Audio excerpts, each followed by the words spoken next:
disclaimer, my channel does not promote any kind of hate whatsoever or bullying. I'm only reporting what I saw in the news via Instagram, via YouTube. This is a short commentary piece which involves criticism, so I hope you enjoy it, and yeah, y'all, more to come. Peace.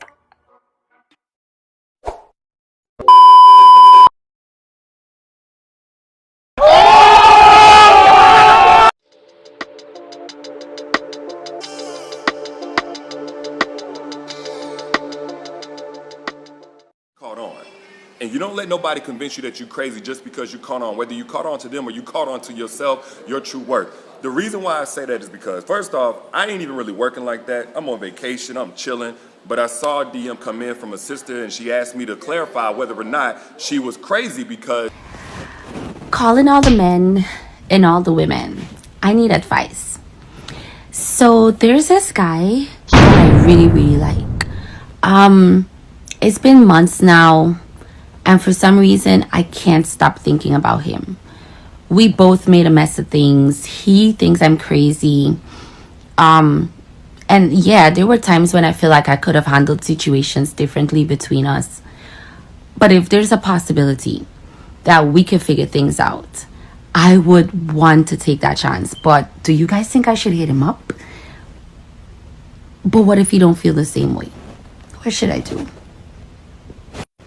Okay, so what if I do hit him up and he doesn't feel the same way, or he doesn't care for it? How will I deal with that? I feel like that's gonna hurt a lot.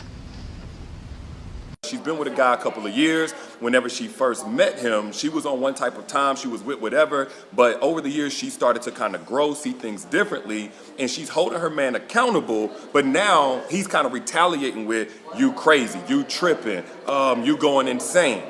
And here's the thing about when a man starts doing that. I'm not saying it's impossible for a woman to be crazy. You may literally need some mental health help from a professional or whatever. But when a man takes that approach initially, instead of saying, hey, how can I validate you emotionally?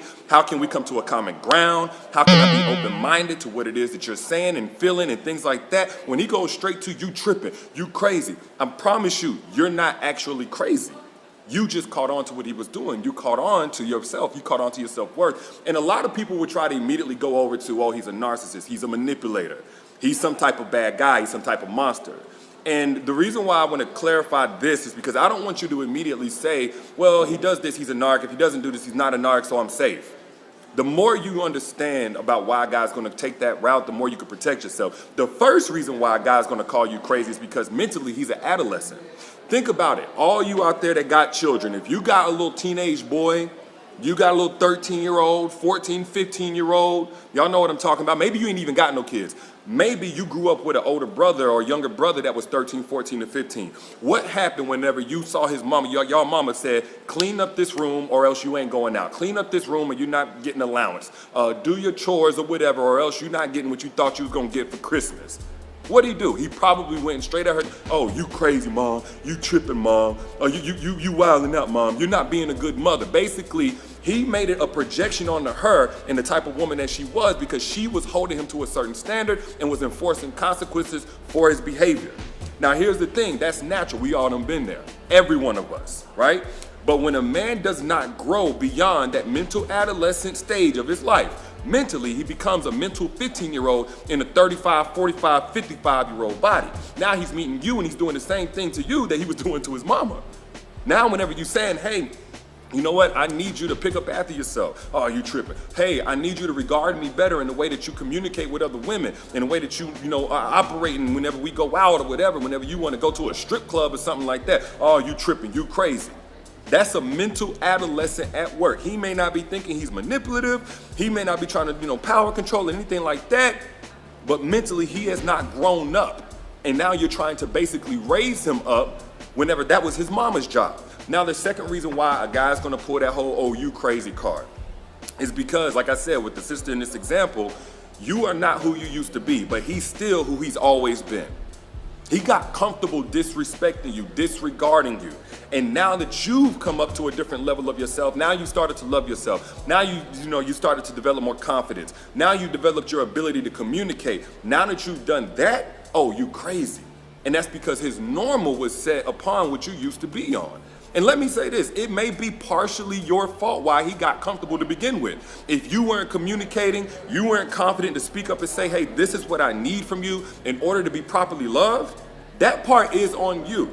However, don't let the fact that that part may be on you stop you from getting what the current version of you needs in order to be fulfilled in a relationship.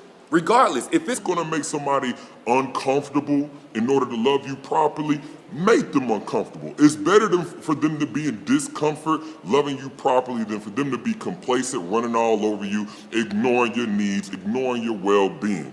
It's kind of like if you got a house, you know, the carpet is messed up, everything's messed up, but you know, you just decide to invest in that house, renovate the place, get new carpet, marble floors, all of that stuff, right? And now when somebody comes in your house, you say, hold on, wait. You gotta put your shoes at the door. You need to wipe your feet before you come. You can't just come inside with your outside clothes or whatever and do my house any kind of way. You already know somebody who's used to coming in your house and tracking dirt all over the floor is gonna call you names. But that's your new carpet. You just put an investment, you just made an investment in new carpet, new floor. They can't do this new carpet the way that they did the old flooring, right? Because you put the work in. And the same thing goes whenever you decide, hey, I'm going to put in new carpet. I'm going to renovate my mind, my heart, even mid-relationship. I'm going to love myself better. I'm going to operate with a different standard, as you're supposed to. We're all supposed to be works in progress, right? Well, somebody come in saying, hey, I still want to be able to talk to you any type of way, do you any type of way, not make time for you, not regard you, not include you in decision making like they used to. You have every right to say, no, if I've leveled up the standard for myself, I'm dang sure going to level up the standard that you have to meet in order to love me and experience me. Or else you need to go experience somebody else who's still on the same type of time that you on now, but I'm not.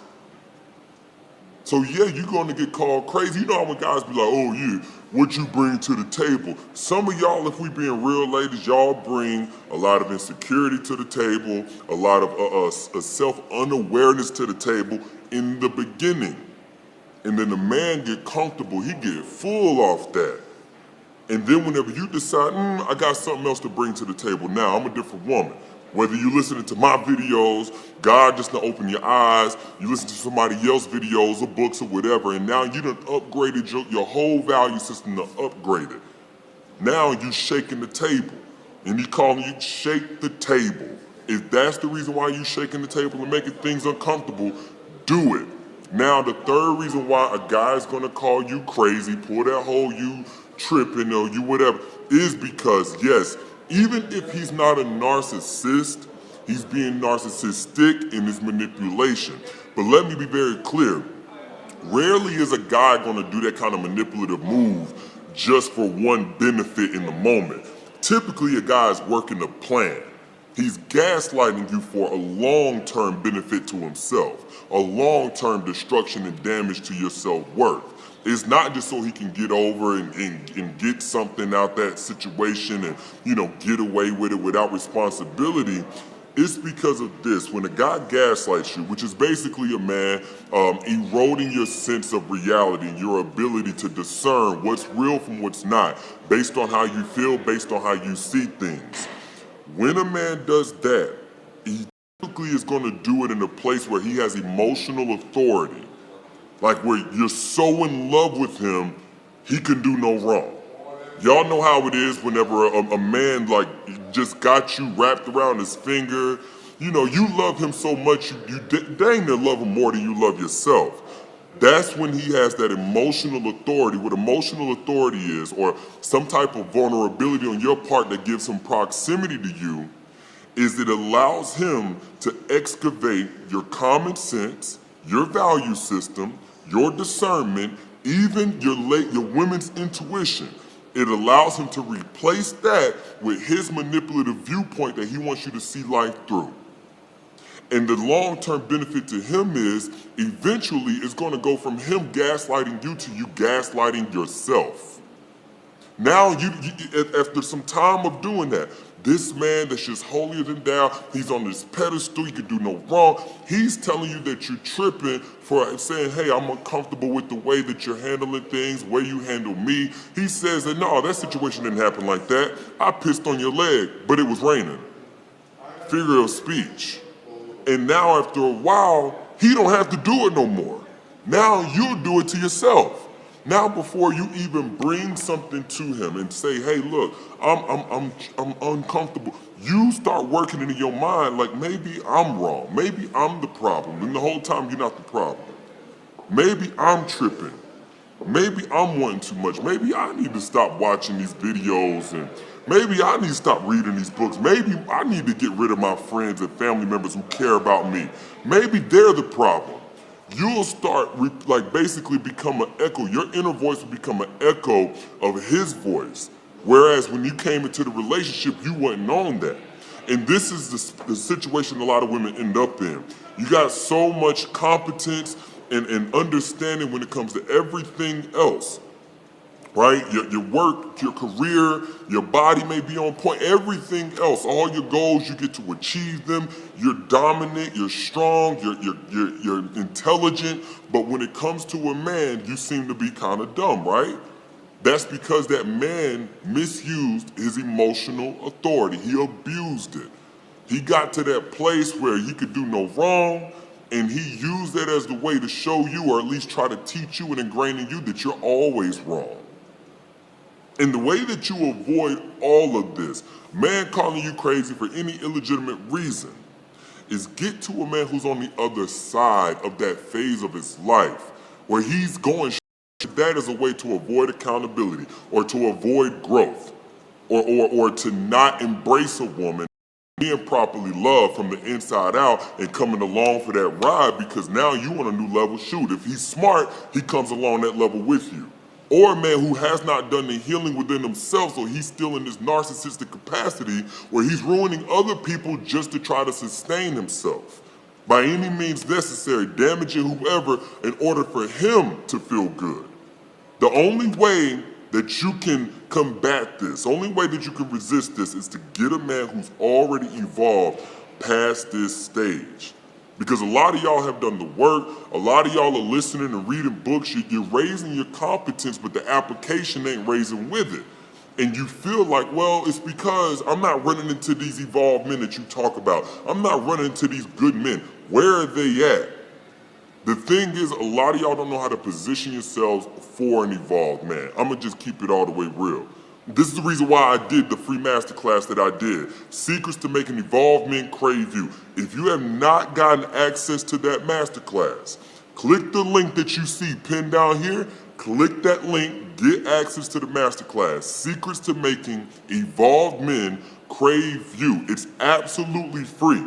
Typically, I charge a lot of money for this stuff, but I made this one free because I want y'all to get the information. You ain't gotta pay me nothing. Click the link, get access before it comes down to Secrets to Making Evolved Men Crave You, where you learn how to position yourself, where you learn how to use your authenticity to connect with truly evolved men. Whenever you meet one, when you learn how to discern who's real from who's fake when it comes to evolved men. But moral of the story is this: don't let nobody convince you that you're crazy because you caught on. Whether it's to their BS or whether it's to who God designed you to be as a woman. And now you see things different. Now you moving different. Now you moving with intention. Now you got less patience and tolerance for stuff that should have been done with and over with long before you even came into this man's picture. Don't let nobody convince you that you're crazy. You ain't crazy. You just caught on. But y'all let me know what you think in the comments. Share this live chat if you got anything valuable from it for somebody else to benefit from it as well. And do get access before this masterclass comes down, because it is free.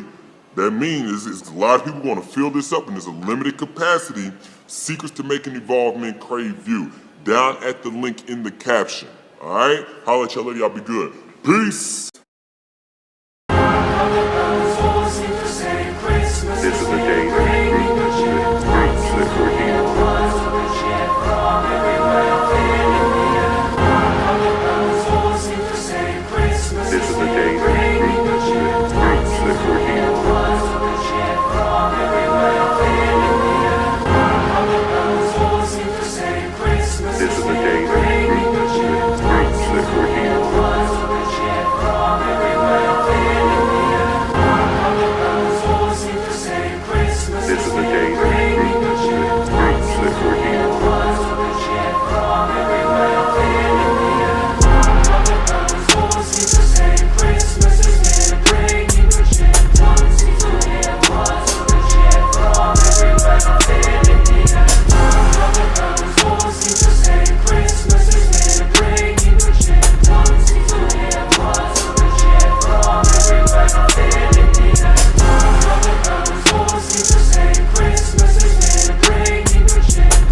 I tried you like that.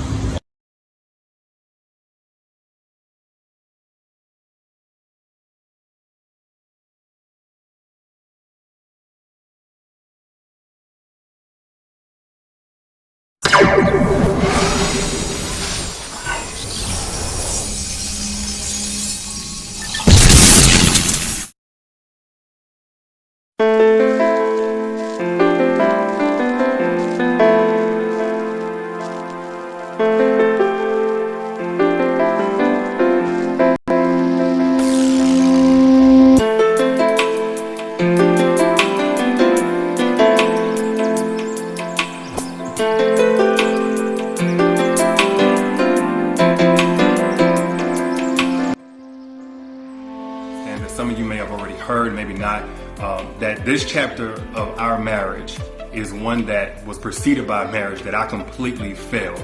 And I would say it just started around August, maybe September of last year. But, you know, a lot has been said already about what was the cause and all that other stuff. Some of it is true, some of it is completely false.